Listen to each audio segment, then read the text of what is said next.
My name is Alison Reynolds, and at 32, I just became CEO of the company that once rejected me. Growing up as the black sheep of the Reynolds real estate dynasty wasn't easy. My father called me a dreamer, my mother called me difficult, and my siblings called me delusional. But yesterday, my tech startup officially acquired Reynolds Real Estate Group for $300 million. Tomorrow, I'll walk into the boardroom my father ruled for 30 years, not as his disappointment, but as his boss. Before I tell you how I went from family outcast to their new boss, hit that subscribe button and comment where you're watching from. Trust me, this corporate revenge story is worth every minute. The Reynolds name has been synonymous with luxury real estate in Boston for over 70 years. My grandfather William Reynolds started with one apartment building in 1950 and expanded to a portfolio of commercial properties worth billions today. Our family mansion in Beacon Hill stood as a testament to generational wealth, old money that came with old expectations. My father, James Reynolds, took over the company in the early 90s and tripled its value through aggressive expansion. Standing 6'2" with steel gray hair and a commanding presence, he entered rooms expecting respect and usually received it. He believed in tradition, handshake deals, and doing business the way it had always been done. Technology was, at best, a necessary inconvenience to him. Real estate is about relationships and instinct, he would say during family dinners. No computer can replace that. My mother, Catherine, came from another wealthy family and managed our social calendar with military precision. Charity galas, country club memberships, and connections with the right families consumed her thoughts. With her perfectly coiffed blonde hair and perpetual string of pearls, she was the embodiment of Boston high society. Appearances matter more than most people realize, Alison, she would remind me whenever I questioned the endless social obligations. Our reputation is our currency. Then there were my siblings. Nathan, 2 years older than me, was the golden child.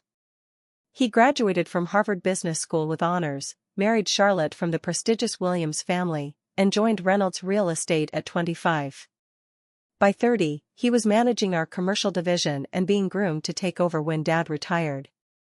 My sister Megan, 4 years older, was equally accomplished. With her finance degree from Wharton, she handled the investment side of the family business. She married a banking executive, produced 2 perfect children, and still managed to close multi-million-dollar deals before attending charity luncheons. And then there was me, the youngest and the misfit. While Nathan played golf with Dad's business associates and Megan networked at social events, I spent hours in my room building websites and teaching myself to code. My high school years were spent creating primitive apps while my peers were at debutante balls. Alison, put that laptop away and join the Hancocks for dinner, Mom would demand. Barbara's son just made partner at Goldstein Law. He'd be perfect for you. My father's disappointment was more direct. During my sophomore year of high school, he found me working on a basic property listing website I'd created instead of attending a family function. "This is why you'll never succeed in this family," he said, gesturing dismissively at my computer screen. Reynolds build empires with bricks and mortar, not with silly computer games. That was the first time I heard him call me a failure, but it wouldn't be the last. School provided no refuge from comparison. I attended Westfield Academy, the same private school where Nathan had been student body president and Megan had been valedictorian. Teachers constantly compared my performance to my siblings. "We expected more from a Reynolds," became a phrase I heard regularly, despite maintaining a 3.8 GPA. When I founded the school's first computer club, my mother called it a waste of networking opportunities. When I won a regional coding competition, my father skipped the ceremony for a property closing. The message was clear, my interests weren't valued. Our Sunday family dinners were weekly exercises in humiliation. Dad would ask Nathan about new property acquisitions, Megan about investment strategies, and me, well, eventually he stopped asking me anything substantial. "Still playing with your computer games?" he would say with a dismissive chuckle that made everyone but me laugh. During my junior year of high school, I developed a basic app that helped users find rental properties in their price range. I showed it to my father, thinking he might finally see value in my skills. "That's cute, Alison," he said, barely glancing at it. "But real estate isn't about apps. It's about handshakes and looking people in the eye." At 18, I knew two things with absolute certainty: I loved technology, and I would never be good enough for my family as long as I pursued it. When college acceptance letters arrived, my decision to attend MIT instead of Harvard Business School created the first major family rift. 3 generations of Reynolds had attended Harvard. My choice was seen as both rebellion and betrayal. "MIT is for engineers and people who work for people like us," my father said during a particularly heated argument. "Reynolds don't fix things, we own things." My mother was more concerned about social implications. "What will I tell the ladies at the club? Everyone expects you at Harvard." Nathan, ever the pragmatist, tried a different approach. "Just get a business degree first, then do whatever computer stuff you want as a hobby." Only Megan showed a glimmer of understanding, pulling me aside after a particularly tense family dinner. "I don't agree with your choice," she said quietly, "but I respect that you're making your own path." That small acknowledgement meant everything, but it didn't change the consequences. While my siblings had their education fully funded, including apartments, cars, and spending money, my support was reduced to just tuition and basic expenses. "If you're choosing this path, you can learn some financial independence too," my father announced, as if limited resources would force me back to the family plan. At MIT, I thrived in ways I never could at home. For the first time, my technical aptitude was an asset, not an embarrassment. I dove into computer science courses, with a focus on software development and business applications. During sophomore year, I met Stephanie Walker in an entrepreneurship seminar. Dark-haired, quick-witted, and fearlessly outspoken, she became both my best friend and future business partner. "Your family sounds like a special kind of nightmare," she said after hearing about my background. "But their loss is definitely tech's gain." Stephanie came from a middle-class family in Michigan and couldn't understand the concept of rejecting a child for choosing MIT over Harvard. Her perspective helped me see my family's situation more clearly. While most students went home for holidays, I often stayed on campus, using the time to work on side projects. During my junior year, Stephanie and I developed a primitive property management application that automated maintenance requests, rent collection, and tenant communication. "This could revolutionize how property owners manage their buildings," Stephanie said as we pulled an all-nighter to finish the prototype. "Including your family's empire." That summer, against my better judgment, I decided to intern at Reynolds Real Estate. I hoped 3 years of college success might have softened my family's stance. It hadn't. "We'll put you in the marketing department," my father decided. "At least you can update our brochures." I spent 3 months creating coffee runs and updating spreadsheets while watching the company struggle with inefficient systems I knew I could fix. Their property management software was a decade outdated. Their website crashed regularly. Their tenant communication was entirely paper-based. By summer's end, I'd secretly developed a comprehensive digital solution tailored specifically for Reynolds Real Estate. I prepared a detailed presentation and requested a meeting with the executive team, including my father. The boardroom felt impossibly large that day. 12 executives, including Nathan and Megan, sat around a mahogany table that had apparently been in the office since my grandfather's time. My father sat at the head, skepticism evident before I'd even begun. I presented my vision for modernizing Reynolds Real Estate, a customized platform integrating property management, tenant relations, maintenance tracking, and financial reporting. I showed data on potential cost savings and efficiency improvements. This could reduce administrative costs by 27% and improve tenant satisfaction scores by 40% based on industry standards, I concluded confidently. The silence that followed felt eternal. Finally, my father cleared his throat. "Reynolds Real Estate doesn't need gimmicks," he said flatly.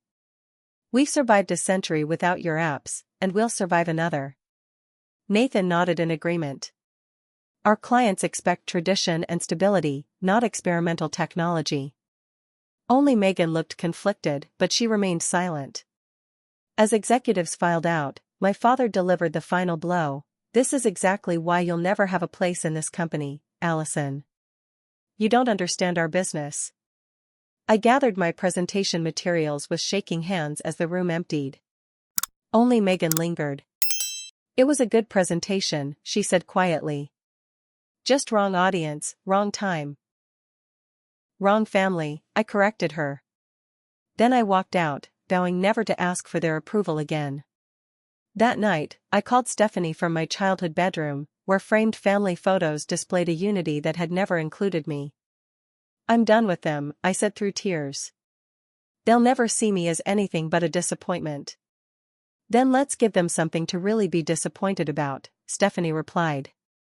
Let's build our own company and show them what they rejected. 2 weeks later, I moved out of the family mansion for the last time. My mother cried about appearances.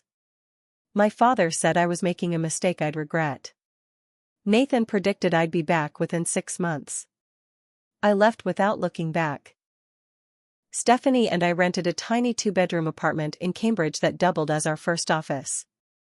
Our dining table became our workstation, and our living room transformed into a makeshift conference room when needed.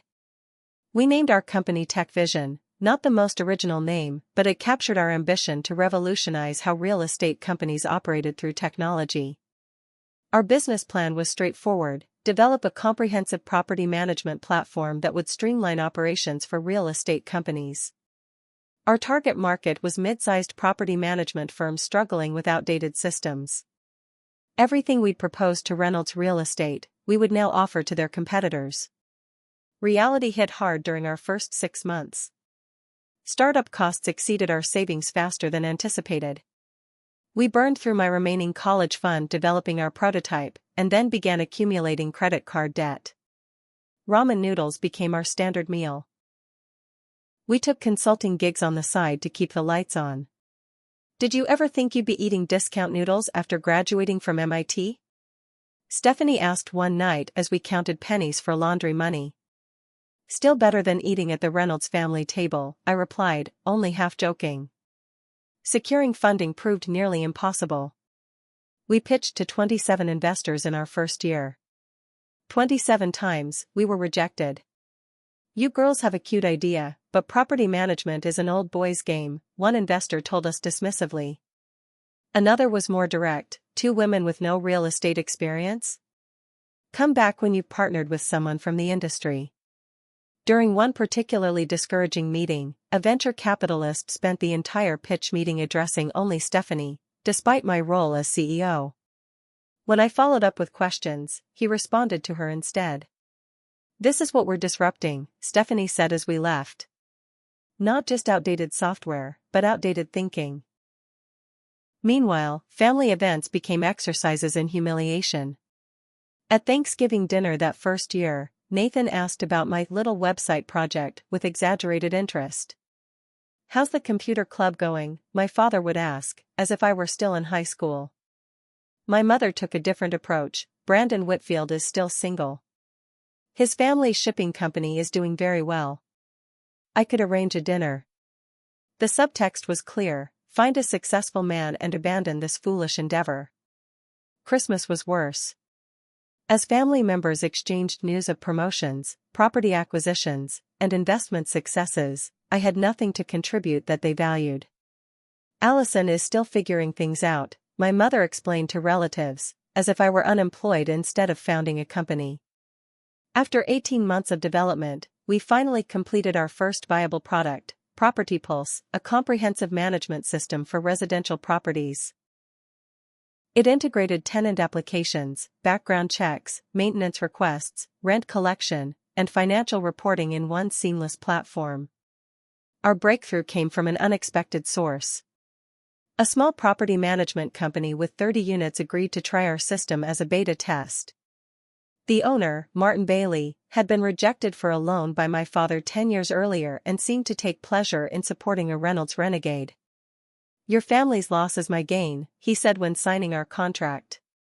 This system is exactly what companies like mine need. Within 3 months, Bailey's operational costs decreased by 23%. Tenant satisfaction improved. Maintenance response times shortened from days to hours. He became our most vocal advocate, recommending us to his network of small property managers. Word spread through smaller firms, creating a client base mainstream investors had overlooked. By the end of our second year, we had 11 paying clients and were approaching break-even. Still small by industry standards, but growing steadily. That Thanksgiving, I arrived at the family dinner with actual business success to report. I waited for someone to ask about my company. No one did. Instead, the conversation centered on Reynolds Real Estate's acquisition of a luxury building in Back Bay. Nathan's promotion to executive vice president. Megan's successful negotiation of a new investment partnership. Alison, did you hear that the Henderson's son has started a very successful hedge fund? My mother interjected during a rare conversational lull. He's just moved back to Boston. That night, I decided to stop attending family events altogether. The constant dismissal was affecting my confidence as a CEO. Stephanie agreed. Your family is your company's kryptonite, she said. Distance yourself until you're strong enough that they can't hurt you. Our third year brought the first significant breakthrough. An angel investor named Daniel Freeman heard about Property Pulse from one of our clients and requested a meeting. Unlike previous investors, he spent hours asking detailed questions about our technology, vision, and growth strategy. Most real estate tech focuses on the consumer side, finding apartments, virtual tours, he observed. You're tackling the operational backbone that no one sees but everyone depends on. That's where the real disruption happens. 2 weeks later, he invested $500,000 for a 10% equity stake, our first external funding. We moved into a proper office space, hired our first 3 employees, and accelerated product development. I sent a brief email to my family announcing the investment. Only Megan responded with a simple congratulations. With Freeman's connections, doors began opening. More clients signed on. Industry publications began mentioning TechVision as an emerging player in property tech. We expanded our platform to support commercial properties and larger portfolios. The rejection that had once devastated me now fueled my determination. Every dismissive comment from my family became another reason to succeed. Every doubt they expressed clarified my vision. Their inability to see my potential made me absolutely certain of it. By the end of our third year, TechVision had 28 employees, over 50 clients, and a growing reputation for excellence. We were no longer struggling, we were thriving. TechVision's 4th year marked our transition from survival mode to growth phase. Our client base expanded from local property managers to regional real estate companies across New England. Revenue tripled as word spread about our platform's efficiency improvements and cost-saving potential. We expanded from Property Pulse to a suite of products targeting different segments of the real estate industry. Rental Revolution streamlined the leasing process. Maintenance Master coordinated repair workflows. Financial Foundation automated accounting for property portfolios. Each product addressed pain points I'd observed during my brief time at Reynolds Real Estate. Our team grew to 47 people occupying an entire floor in a Cambridge office building. Engineers, designers, sales representatives, and customer support specialists collaborated in an environment that celebrated innovation, the opposite of my family's rigid hierarchy. We implemented flexible hours, collaborative decision-making, and a profit-sharing model that gave everyone a stake in our success. Industry recognition followed. Property Tech magazine named us Most Innovative Management Platform. The Northeast Real Estate Association awarded us Technology Solution of the Year. I was featured in Forbes 30 Under 30 for real estate innovation. I sent the magazine to my parents' house without a note. They never mentioned receiving it. Despite our growing success, I remained largely disconnected from my family. Holidays were spent with Stephanie's family in Michigan or with our team members who couldn't travel home. I learned about family news through occasional texts from Megan or social media posts. Reynolds Real Estate continued appearing in business publications, but the news wasn't always positive. Industry analysts noted their reluctance to adapt to changing market conditions. Competitors were implementing digital solutions similar to what I'd proposed years earlier. Their tenant satisfaction ratings were declining. Market share was slipping in key neighborhoods. One Tuesday afternoon, my assistant interrupted a product development meeting. "Your brother is on line 1, she said, looking confused. "He says it's urgent." Nathan had never called me at work before. I excused myself and took the call in my office. "Alison?" His voice sounded strained. "We need to talk." "About what?" I kept my tone neutral, guarding against the hope that had been disappointed so many times before. "About your technology expertise." He forced the words out reluctantly. "Dad wants me to explore modernization options for the company, and I thought, well, you might have some insights." The request was so unexpected I almost laughed. After years of dismissing my abilities, they were now seeking my advice? "We'd compensate you for consultation, of course," he added awkwardly. "I don't consult, Nathan," I replied calmly. "I'm running a company that offers enterprise solutions. If Reynolds Real Estate wants to modernize, you're welcome to contact our sales team like any other potential client." The silence that followed told me he hadn't expected this response. The old Alison might have jumped at this chance for family validation. The CEO of TechVision recognized a devalued offer. "This isn't personal," he finally said. "It's business." "Exactly," I agreed.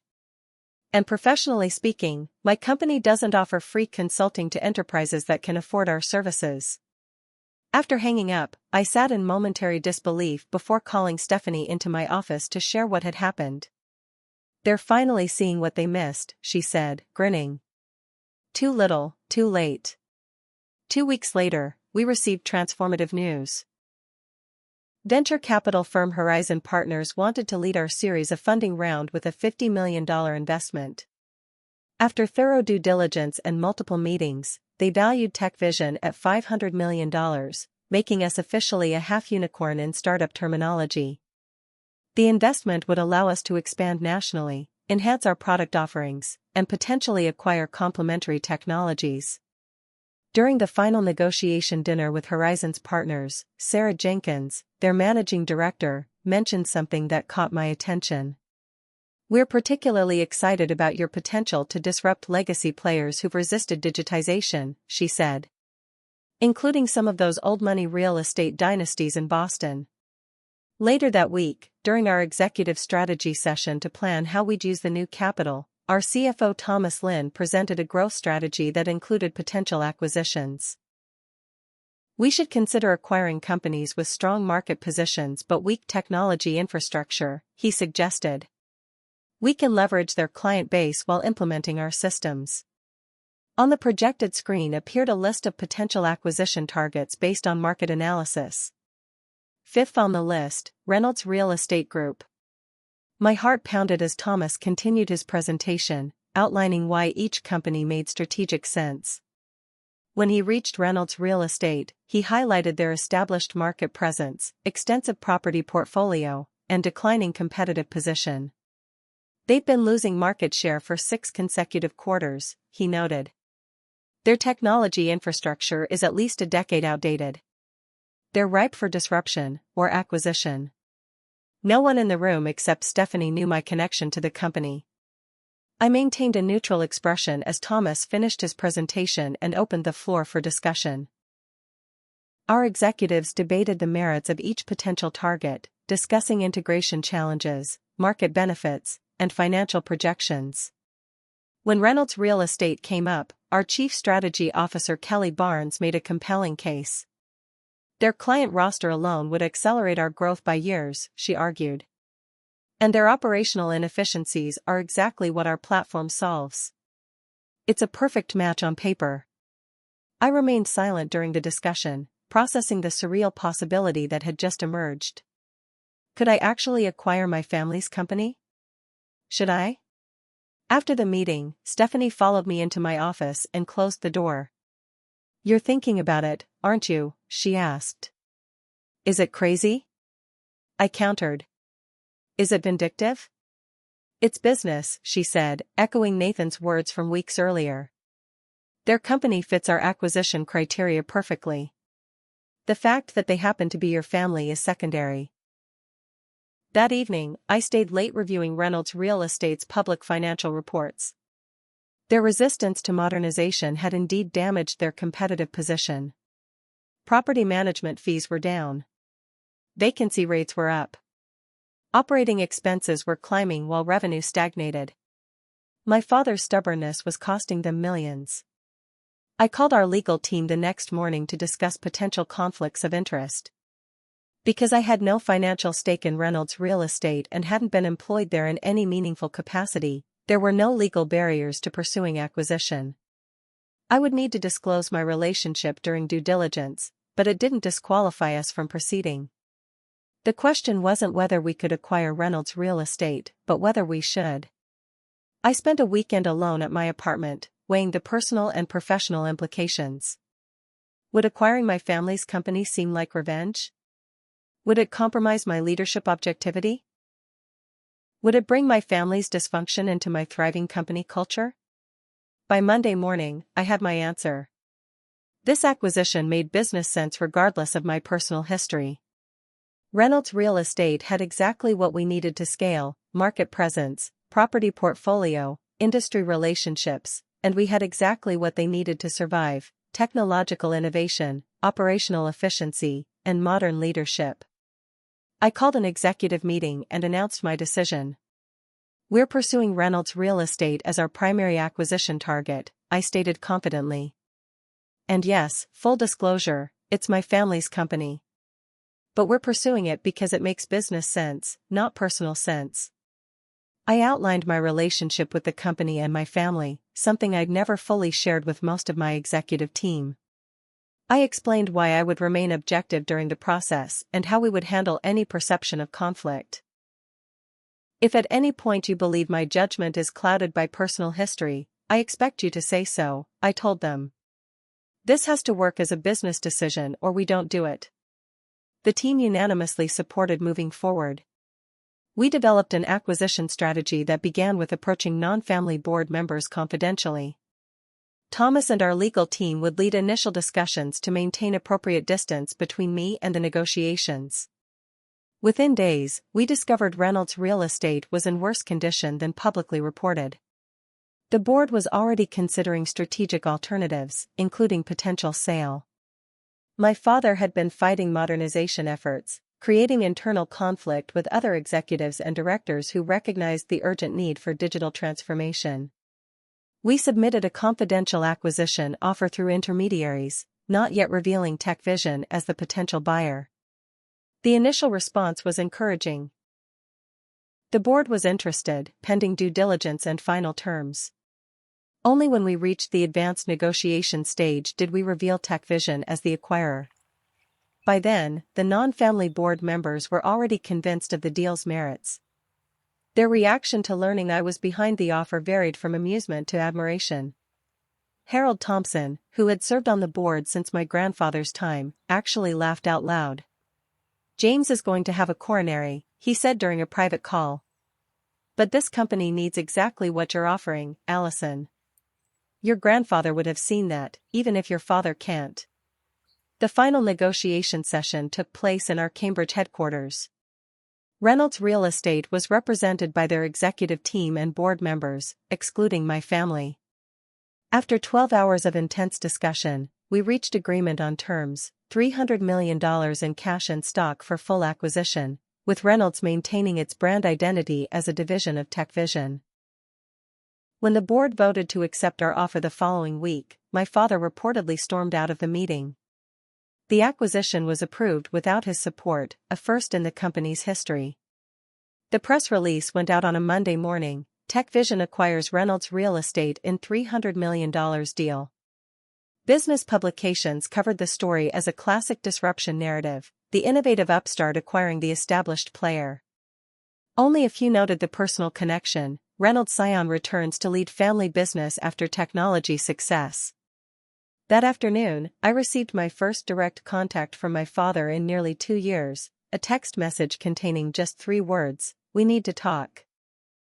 The 30 days between acquisition announcement and closing were among the most intense of my life. Due diligence investigations revealed the full extent of Reynolds Real Estate's operational challenges. Their technology infrastructure was even more outdated than we'd anticipated. Financial controls were inconsistent across divisions. Employee morale had declined significantly under my father's increasingly rigid management style. They're running a 21st-century real estate portfolio on 19th-century systems, our chief technology officer remarked after reviewing their operations. The company's market position remained valuable. Their property portfolio included some of Boston's most prestigious addresses. Their client relationships spanned generations. Their brand still carried weight in the industry. These assets justified our acquisition price despite the operational deficiencies. I maintained professional distance throughout the process, allowing our integration team to handle direct interactions with Reynolds executives.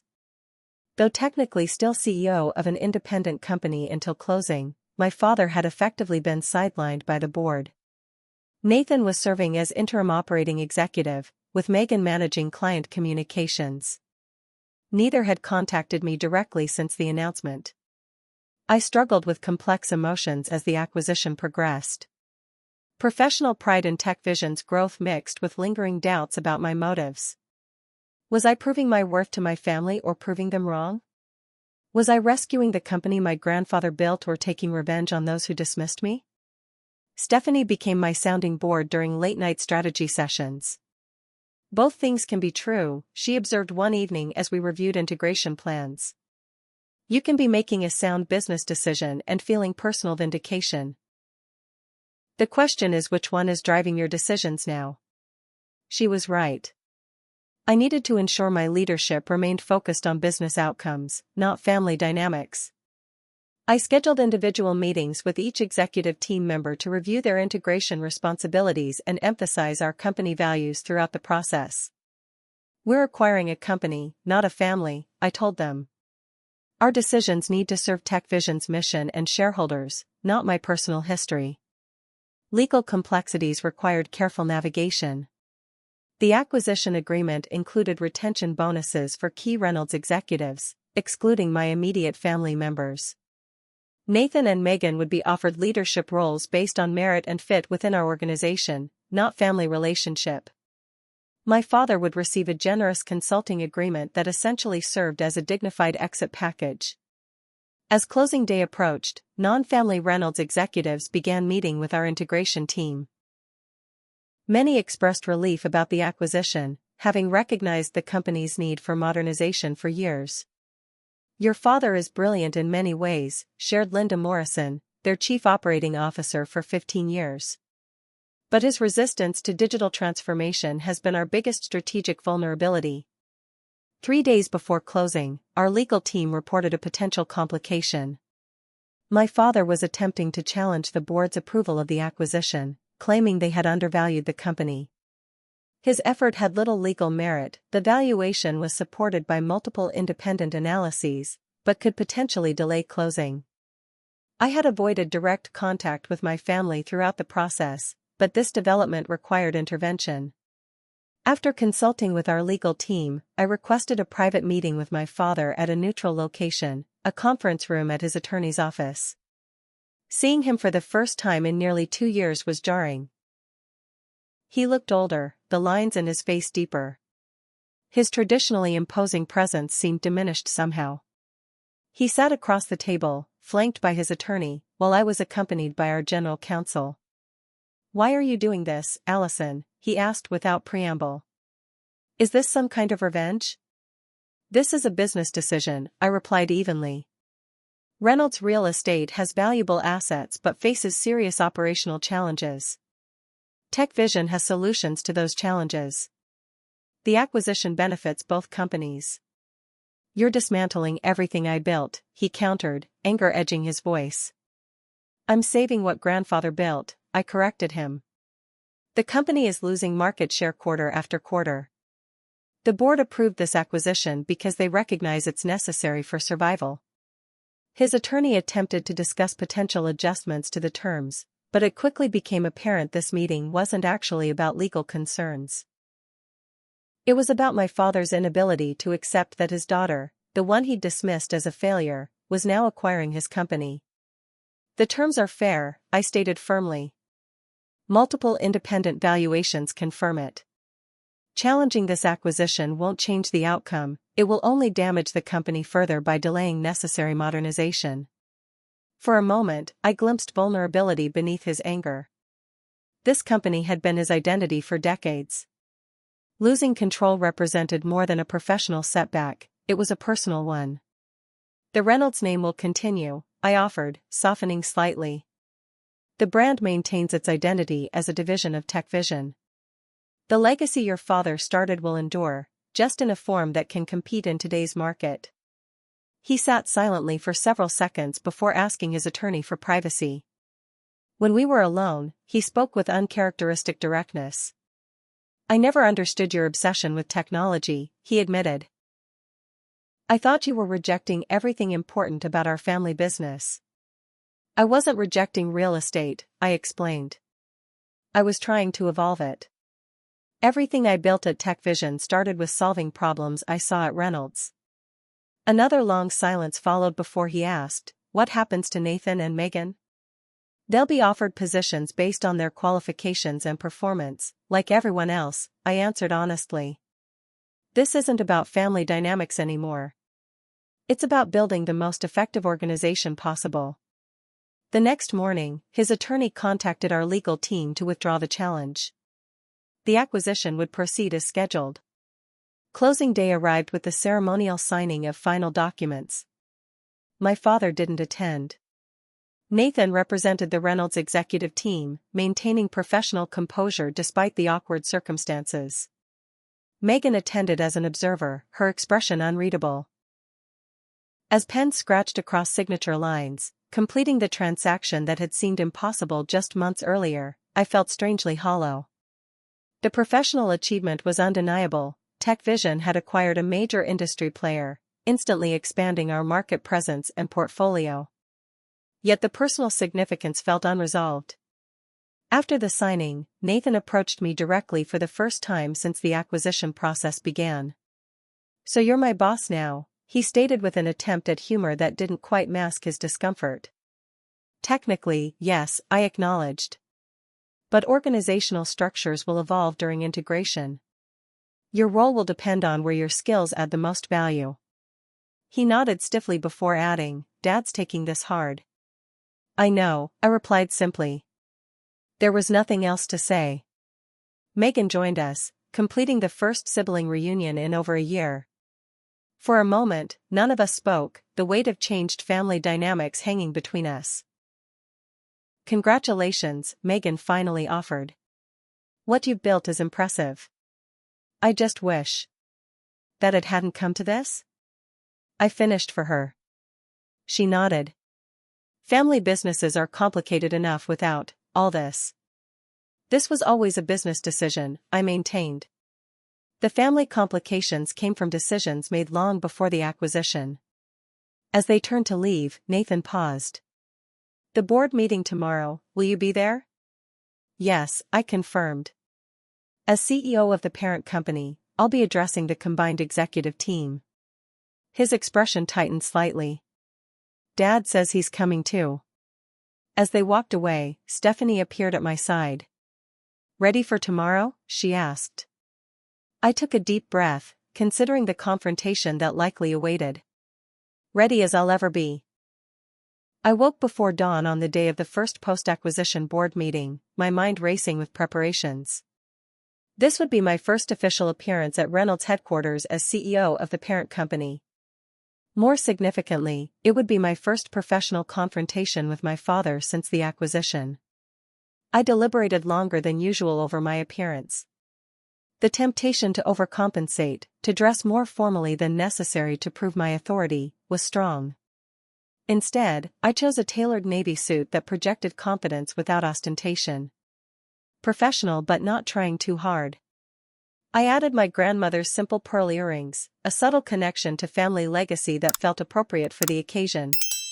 The Reynolds headquarters occupied the top 3 floors of a historic building in Boston's financial district.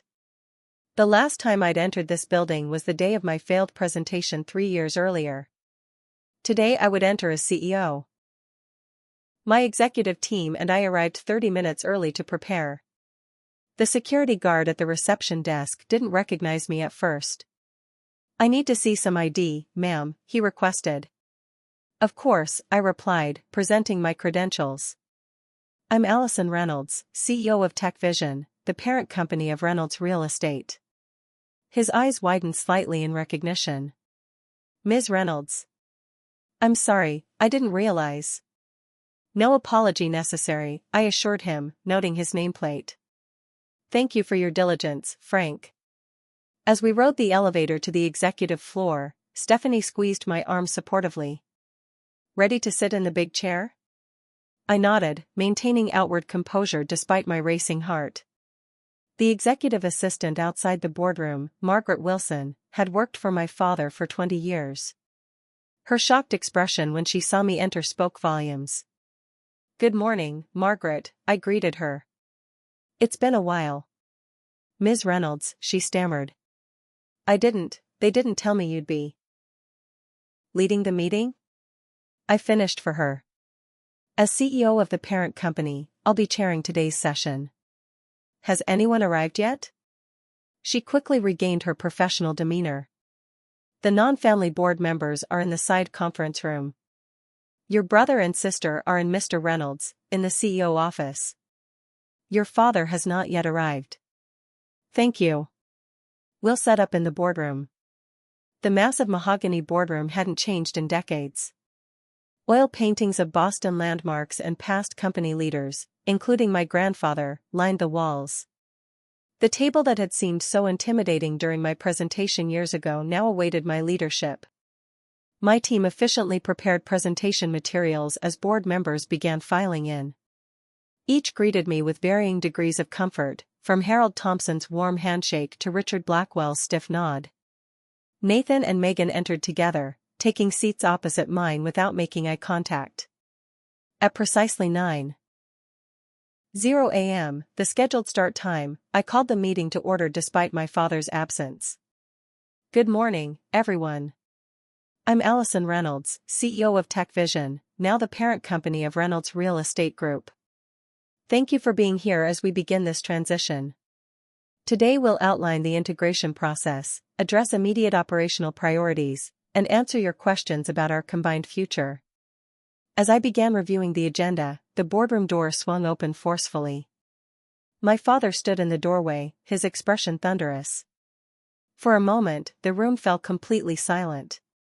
"You're in my seat," he stated flatly, loudly enough for everyone to hear. I met his gaze steadily. "Good morning, James.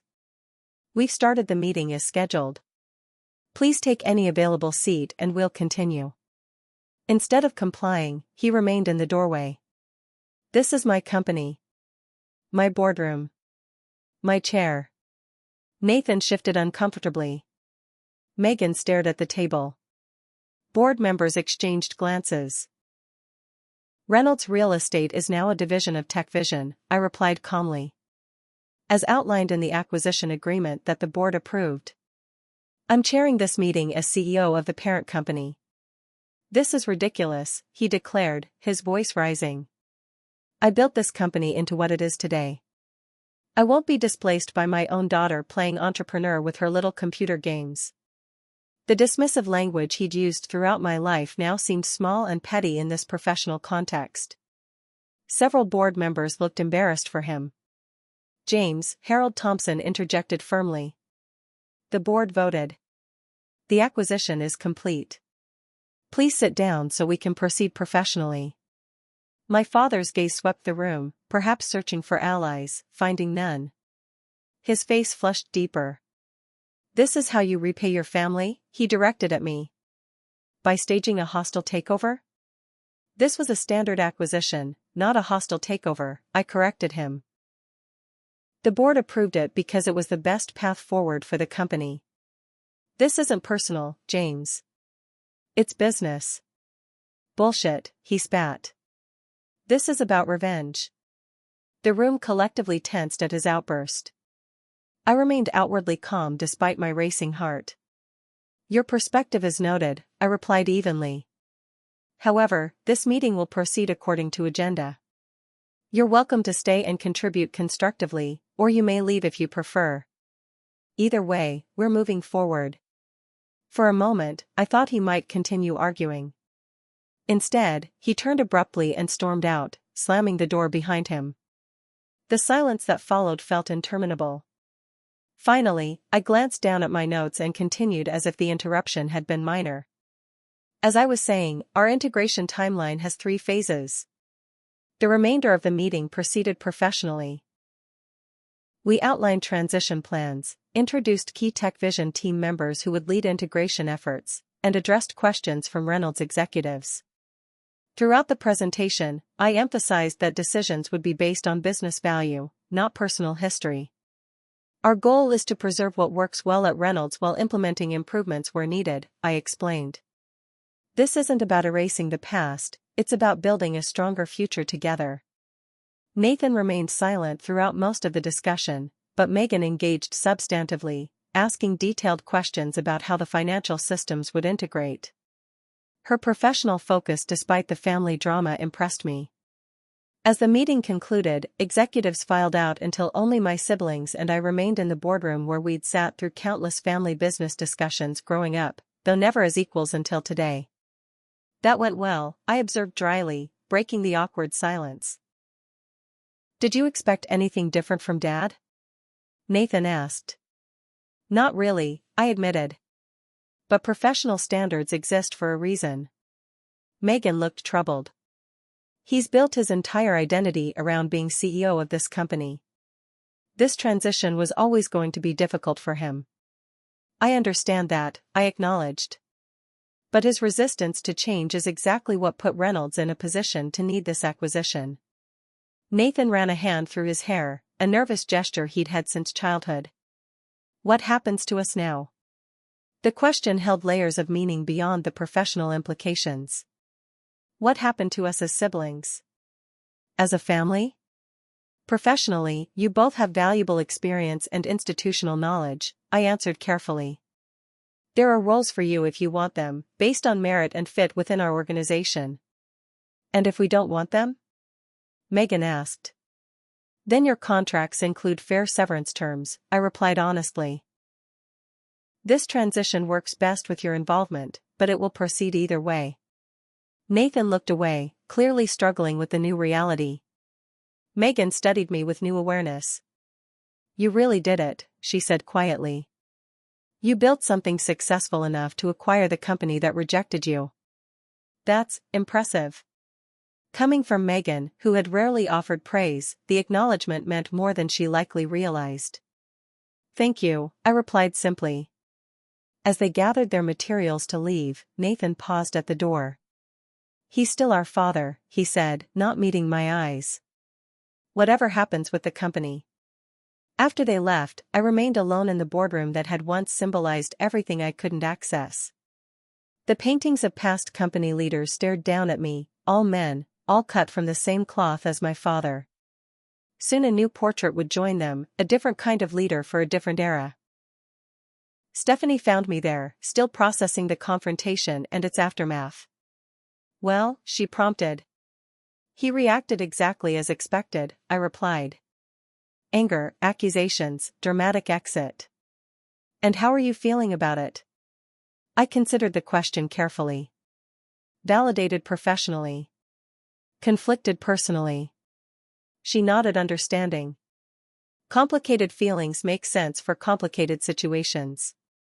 As we left the boardroom, I passed my father's, now my, corner office. Margaret was clearing personal items into boxes, her eyes red from crying. The nameplate on the door had already been removed. The 6 months following the acquisition tested every aspect of my leadership. Integrating 2 distinct company cultures proved even more challenging than anticipated. Reynolds employees, accustomed to rigid hierarchy and tradition, initially resisted TechVision's collaborative approach and technological innovations. Change doesn't happen overnight, I reminded our integration team during particularly difficult weeks. We're asking people to transform how they've worked for decades. We implemented changes methodically, prioritizing improvements that showed immediate benefits. The property management platform streamlined maintenance processes, reducing response times from days to hours. Automated financial reporting eliminated manual data entry that had consumed countless administrative hours. Digital lease management simplified renewals and reduced paperwork. Resistance gradually gave way to cautious acceptance as employees experienced the benefits firsthand. Margaret, my father's longtime assistant, became an unexpected advocate after the new system eliminated her dreaded monthly report compilation. "I've spent 20 years dreading the last Tuesday of each month," she confessed. "Now the reports generate automatically. I might actually take a vacation day." Nathan struggled with his diminished status, having been groomed for the CEO position his entire life. After several difficult conversations, we identified a role that utilized his industry relationships and client knowledge: Chief Client Officer, responsible for maintaining key relationships during the transition. "Your value isn't your title," I told him during one particularly honest discussion. "It's your ability to maintain trust with clients who've worked with Reynolds for generations." Megan adapted more readily, finding her analytical skills valued in our data-driven culture. She became an essential part of our financial integration team, helping translate old systems to new processes. Working alongside our Chief Financial Officer, she gained exposure to financial strategies beyond real estate. My father remained the most significant challenge. After his boardroom outburst, he refused all official communication, speaking only through his attorneys. He declined the consulting role outlined in the acquisition agreement, unwilling to acknowledge the new leadership structure. The company transformed despite his absence. We maintained the Reynolds name for the real estate division while implementing TechVision systems throughout the organization. Property performance metrics improved across all categories. Employee satisfaction scores rose as modernization eliminated frustrating inefficiencies. Client retention exceeded projections as service quality improved. Industry recognition followed. Boston Business Journal featured our acquisition as a model of successful digital transformation. Real Tech Summit invited me to deliver a keynote on merging traditional real estate operations with modern technology. Forbes published a profile titled "The Prodigal Daughter: How Alison Reynolds Revolutionized Her Family's Legacy Business." I sent a copy of each article to my parents' home without comment. Like the Forbes 30 Under 30 feature years earlier, they went unacknowledged. 4 months after the acquisition, my mother called unexpectedly one evening. "Your father isn't well," she said without preamble. "The doctor says it's stress-related." Concern and guilt twisted together in my chest. "What's happened? Is he in the hospital?" "No, but his blood pressure is dangerously high. He barely sleeps. He needs..." She hesitated. "He needs resolution, Alison." "I've tried reaching out through appropriate channels," I reminded her. "He's refused all communication." "He's still your father," she said, echoing Nathan's words from the boardroom. "This business situation has broken something in him. In all of us." After ending the call, I sat in my apartment considering my options. The professional boundary between TechVision CEO and daughter of James Reynolds had served me well during the integration. Was maintaining that boundary worth the personal cost? The following Sunday, I drove to my parents' Beacon Hill home for the first time in nearly 3 years. The mansion looked exactly as I remembered: imposing, traditional, impeccably maintained. My mother answered the door herself instead of the housekeeper who typically screened visitors. "He's in his study," she said, seeming both relieved and anxious about my presence. "He doesn't know you're coming." The familiar hallway leading to my father's study felt simultaneously unchanged and entirely different. Family photographs chronicling generations of Reynolds' achievements lined the walls. I noticed my MIT graduation photo had been added since my last visit, a small acknowledgement I hadn't expected. I knocked firmly on the study door. I said I don't want to be disturbed, my father's voice called irritably from within. I opened the door anyway. Hello, Dad. He sat behind his desk, looking noticeably thinner than at our boardroom confrontation. Papers were scattered across the surface, unusual for someone who had always insisted on immaculate organization. He stared at me with obvious shock. "What are you doing here?" he demanded, though with less force than I expected. "Mom called. She's worried about you." "So you came to check if I'm dying?" "Not yet.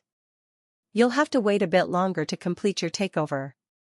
The bitterness in his voice sounded rehearsed, as if he'd been practicing his resentment during our months of separation. "I didn't come as CEO," I replied, taking a seat across from him without waiting for invitation. "I came as your daughter." "Convenient distinction," he scoffed.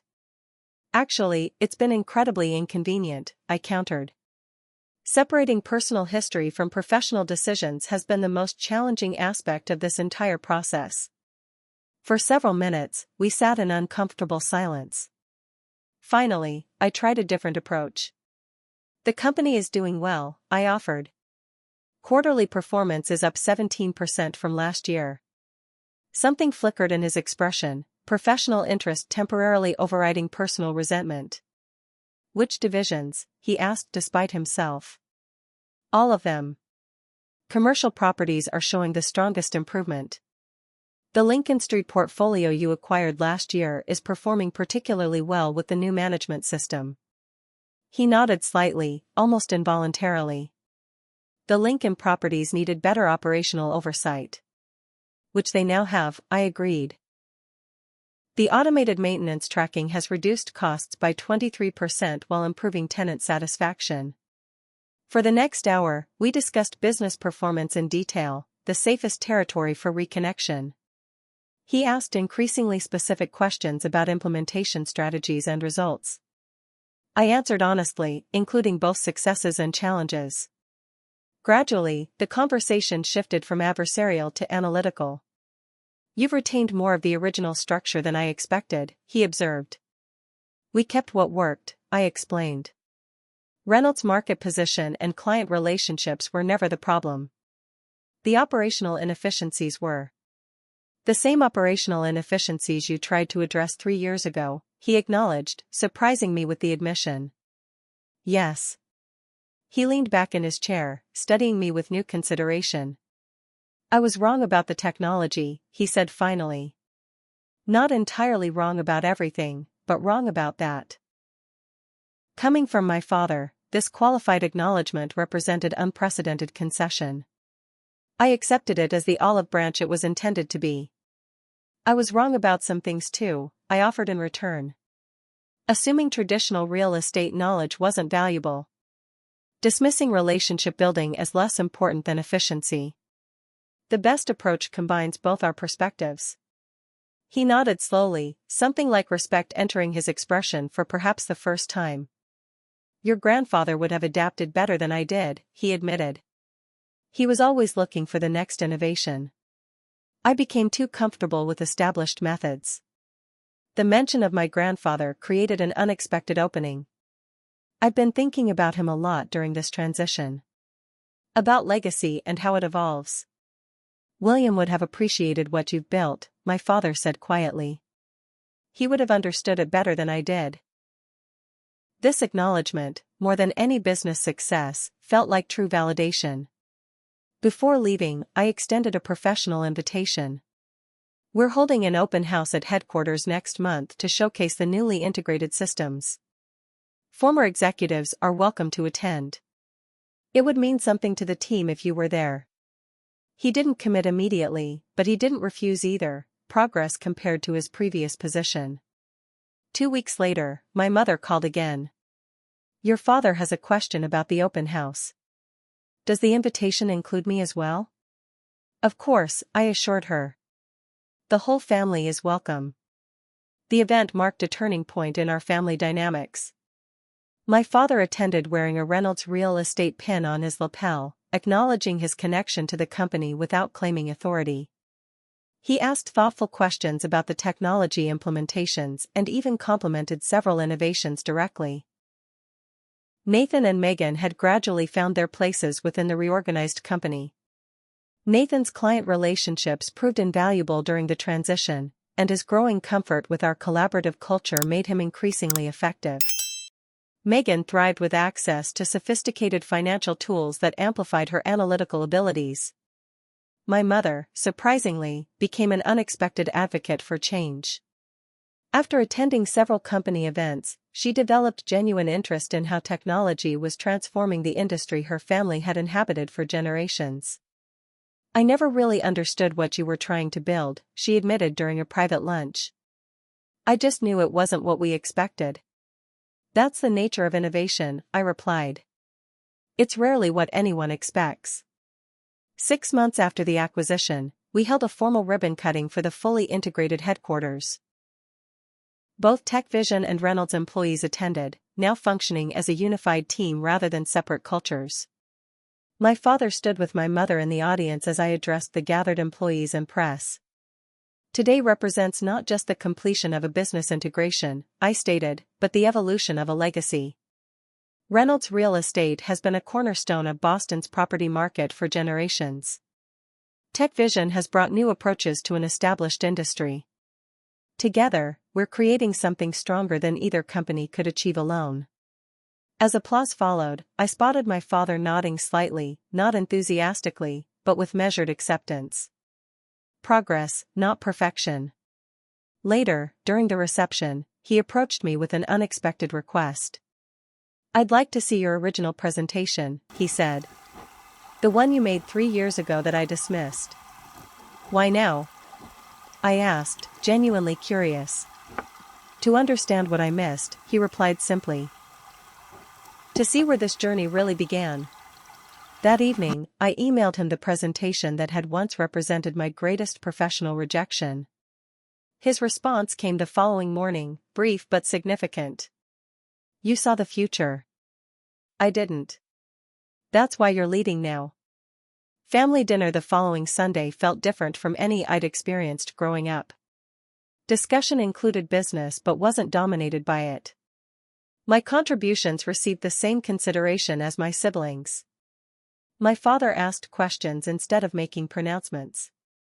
"Have I been a good father?" he asked unexpectedly as dinner concluded, his voice uncharacteristically vulnerable. Looking back, I'm not sure I have been. The table fell silent. My mother looked down at her plate. Nathan and Megan exchanged uncomfortable glances. "You were the father you knew how to be," I answered carefully. "You valued achievement and excellence. Those aren't bad qualities to instill." "But I missed seeing your excellence because it didn't fit my definition," he acknowledged. "I'm trying to do better now." "That's all any of us can do," I replied. "Try to do better than we did before." As we left that evening, he shook my hand, a gesture of professional respect that somehow meant more than any paternal affection might have. "Your company," he said, emphasizing the possessive, "is doing well under your leadership." "Our legacy," I corrected him gently, "is evolving under collaborative leadership." The acquisition that began as a business strategy had catalyzed personal transformation I hadn't anticipated. My family hadn't become perfect, we never would be. But we had found a new equilibrium based on mutual respect rather than hierarchical authority. In professional terms, the integrated company continued exceeding performance projections. In personal terms, success meant something different than I'd originally imagined. Not proving my family wrong, but bringing different perspectives together to create something stronger. I built TechVision believing I needed to escape my family's shadow.